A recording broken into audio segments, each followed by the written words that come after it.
Hello, Zach Cicluna here with the Casual Conversation. Hope you're doing good, and I wanted to bring a topic to your attention of electrical panels. So when we're looking at homes in real estate, the power comes in from the main grid. In our local area, it's PG&E or SMUD or any other small private electrical company, and that comes to a breaker panel, and that runs to the rest of your house. Well, there's a couple tricks of the trade that I've picked up recently, just from conversation with electricians and folks that are helping me with other properties and things like that, and what clients have experienced. A couple of them are the fact that you can, if you run out of space in your breaker, you can actually get smaller breakers. They're called thin or half-size breakers.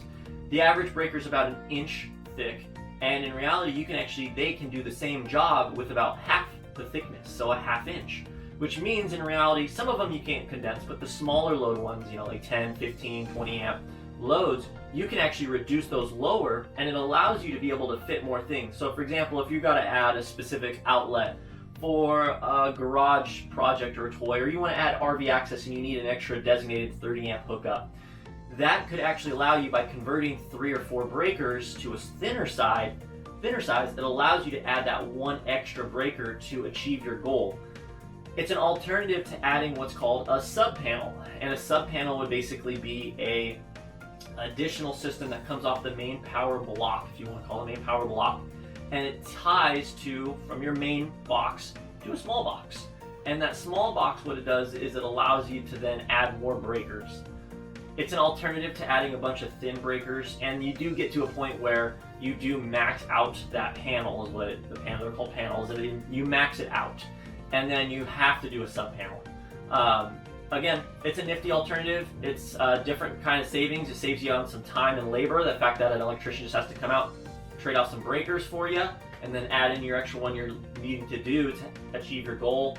Again, why would I need to add another breaker? Some folks, they're converting from a gas furnace to electric heat pump for heating and central air, or the house never had central heat and air, so they want to add that. Another method could be you're adding RV access to your house, and you want to have a high-powered plug on the exterior of your home. Or the other one is you run hobbies where you have a lot of electricity going to maybe the garage, for example, or somewhere else where you need a bunch of outlets for designated high draw electrical items.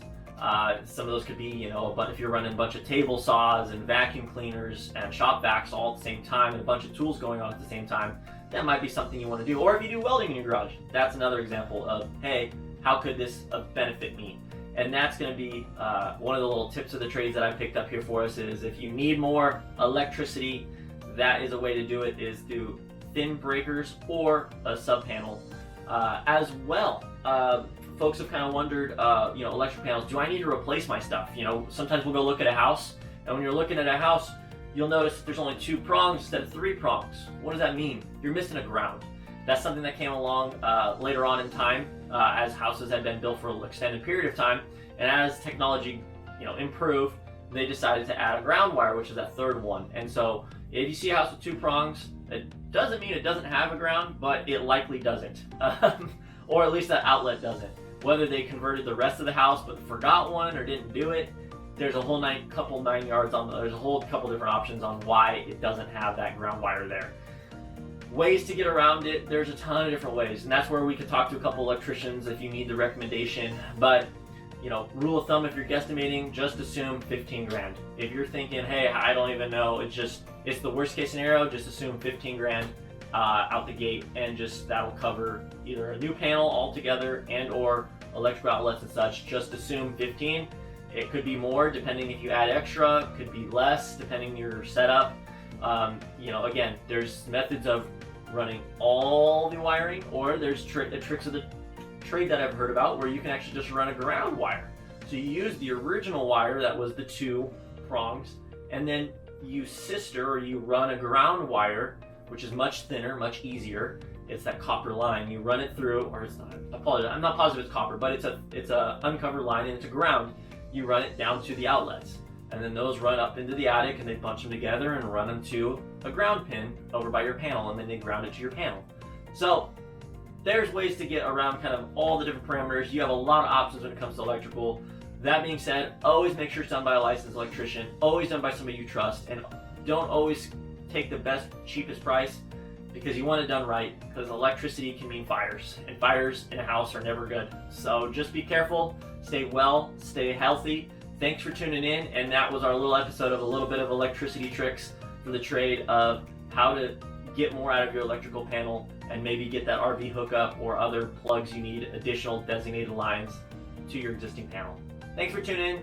Until next time, Zach Shikluna, and this is our casual conversation for the day.